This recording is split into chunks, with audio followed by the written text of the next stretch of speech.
Going back to Canada had a number of very bad experiences for her. The Obitrol controlled, and she stayed relatively well for 2 years, but she had to leave because the media had a backlash, and they tried to set fire to the apartment building where she was staying. It didn't matter what she said. It didn't matter what the journalist said.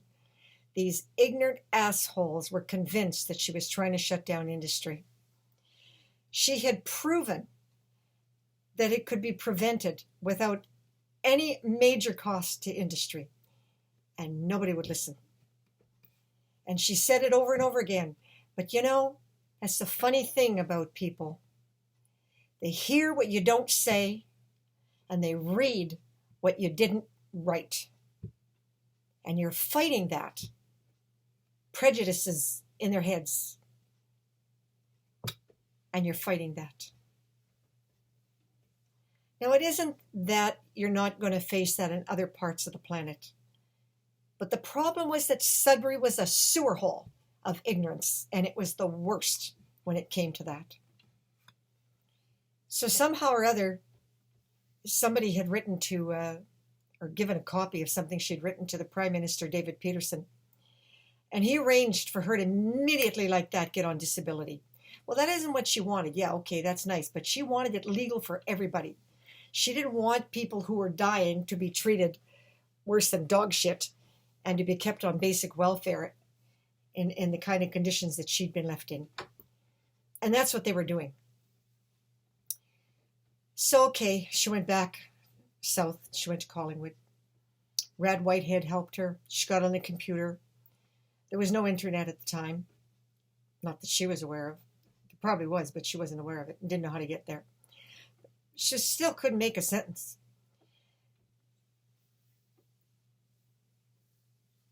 But at the age of 50, she called it Nifty 50. She celebrated how beautiful her body was and that she'd had memory now and that she was able to relearn. And she was in a writing course by correspondence in the United States because a woman in Ottawa told her that if she wanted to be published internationally, she'd better study in the U.S. That the Canadian writing course was geared to the British public. That just pissed her off.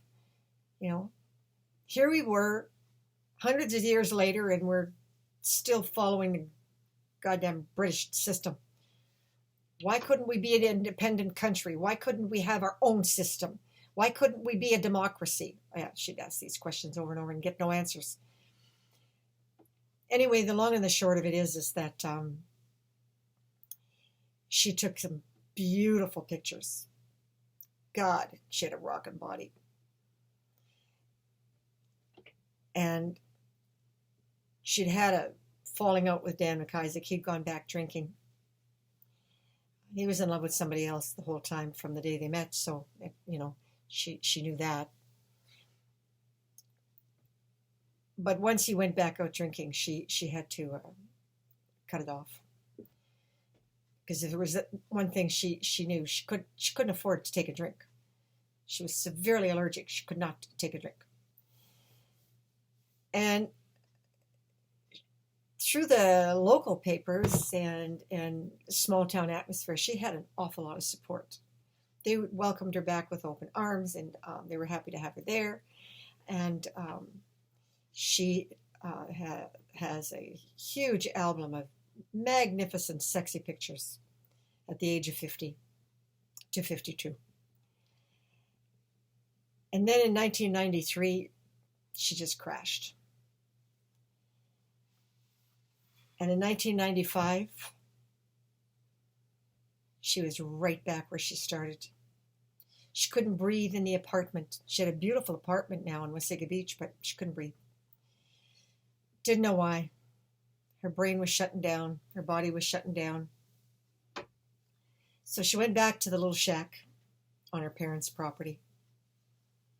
Her father still was not supportive at all.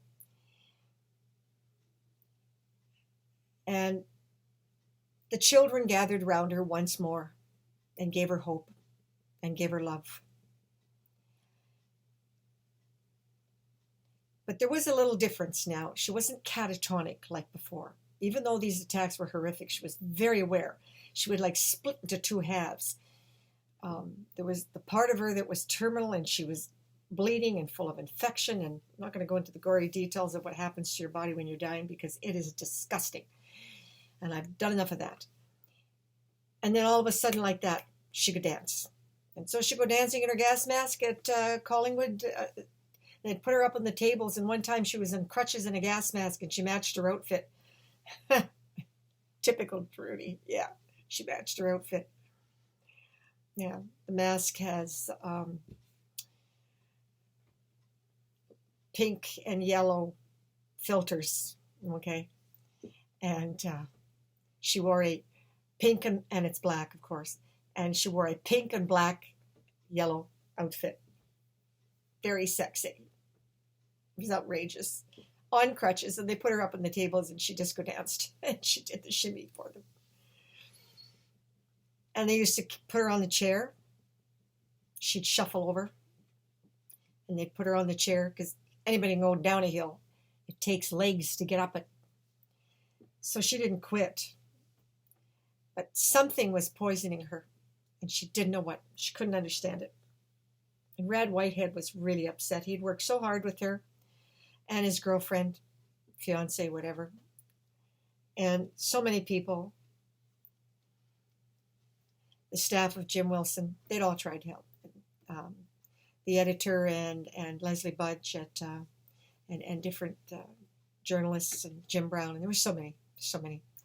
They all tried, but they couldn't find a sense of direction, and they did the best they could. And they did really, really great articles on her. Don't kid yourself. Those articles were beautiful. Yeah, there were some inaccuracies because it was very difficult. She couldn't do the editing. But she just lay there in bed in pain, and ice packs to bring down the pain wrapped around here and all over her body and her back and down her legs. And she was prepared to die. She wasn't going to get published. It had all been a waste. And she plummeted into suicidal despair, and she didn't care.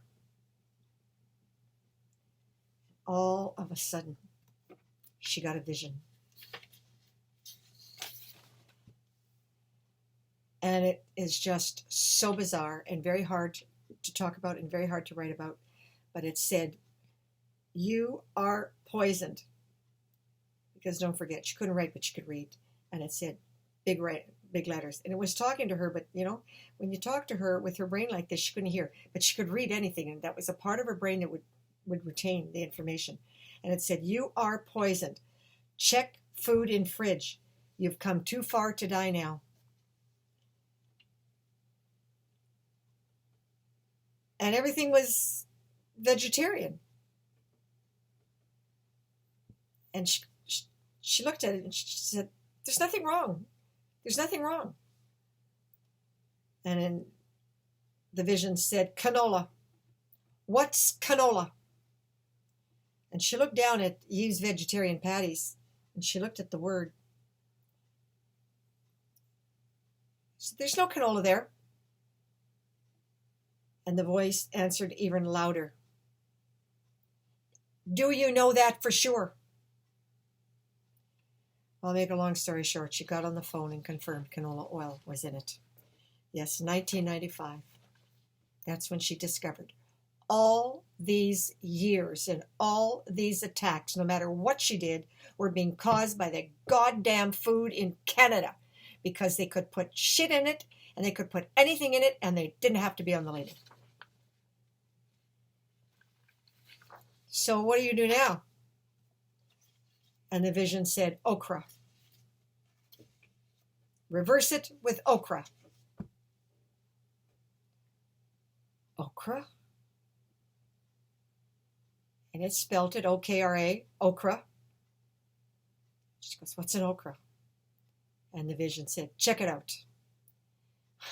So, yeah. Just wouldn't let her die. Those helper souls out there just wouldn't let her die.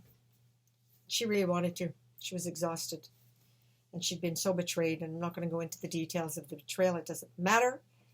But she'd been betrayed by her country, by her government, by everybody.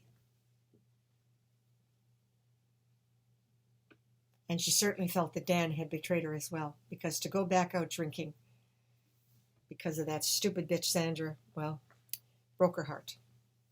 And Tom had died, and she hadn't been able to grieve his death because she was just too sick and too much work.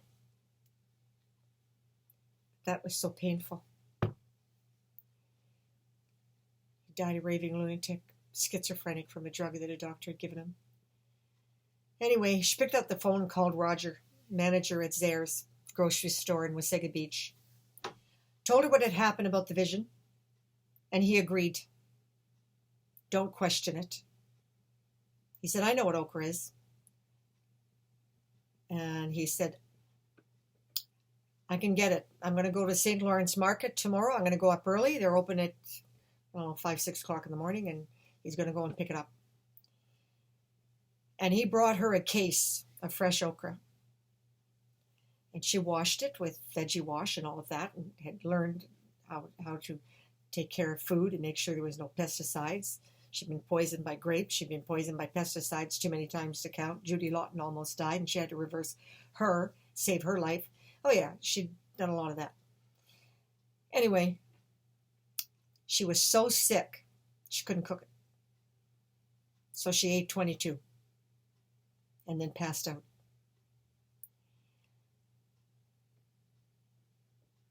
The next day, Timmy, as usual, came and got her, took her to the outhouse. That was the little boy that was helping to take care of her for so many years. And she got to her feet. And she said, Tim, look. And she got down on her knees, like squatting. She said, look what I can do. I can get up. I can go down and I can get up. So then she thought, I wonder how long this is going to last. Because she was getting memory, the kind of memory she hadn't had since 1984. And this is 1995. So she went to the bank. She's going to get some money. Her mother had sent her some money. She called her to tell her this miracle. And she wanted to do a press release. She wanted to make sure she got the word out, because by God, this was going to replace Obitrol for millions of sufferers all over the planet. She just knew it. She had to get the word out. And she went to the bank, and they were shocked because she was like death. And that was the thing about her attack. She would age 20 years in a heartbeat. And certainly I have a full album of thousands of photographs that prove that. And suddenly she said to the bank, look up 1046. She said, I think that's my bank account. And he said, Trudy, you don't know your bank account. You don't know your phone number. You don't remember numbers. You don't remember anything like that. She said, well, I don't know. Just check it out. So they pulled up the card, and he said, my God, it's correct. What's going on? She told him about Okra and the visions. Unbelievable. The only thing is that for 2 days she had diarrhea. She'd eaten too many. Because she kept eating it, Yeah, it has a mucilage and little seeds and very high fiber, and she researched and she looked it up, and then she did a huge press release on it. And she got a beautiful 1998 article on it. And but now her work was really going to begin. She had to somehow get all that research and all that diet information and all that information on okra up on the internet. And she still had trouble making a sentence that wasn't gibberish. It just never seemed to end. She begged the journalists to help her. She couldn't find anybody. She just couldn't find anybody. And Jim Brown was the one that stuck with her right up until he decided to leave Sudbury. He was just so disgusted with the way she was being treated. He said, I'm going home to Nova Scotia. I think that's somewhere in the Maritimes anyway. And he took her advice. She said, you don't want to raise children here. You don't want to get married here, and you don't want to raise children here. Could somebody else have written this story? He kept saying no. He said, I can't get a sense of direction as a journalist. It's your story, and you have to write it your way. So that's what she did.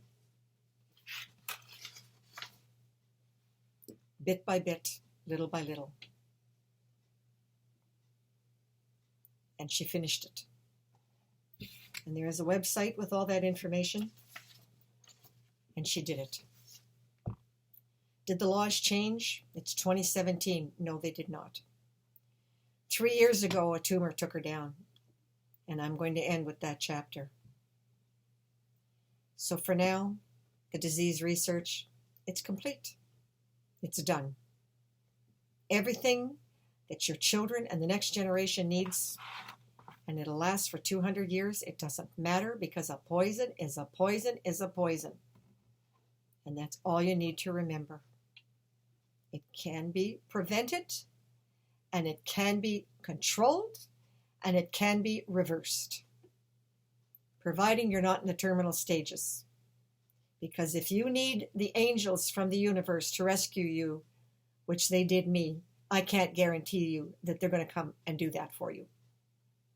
And don't think for a minute that prayer is going to make that happen. Because I never prayed for them to rescue me. Ever. I pray to die. Because that's who I am. The brutality is more than I can bear, and the betrayal is too much for me.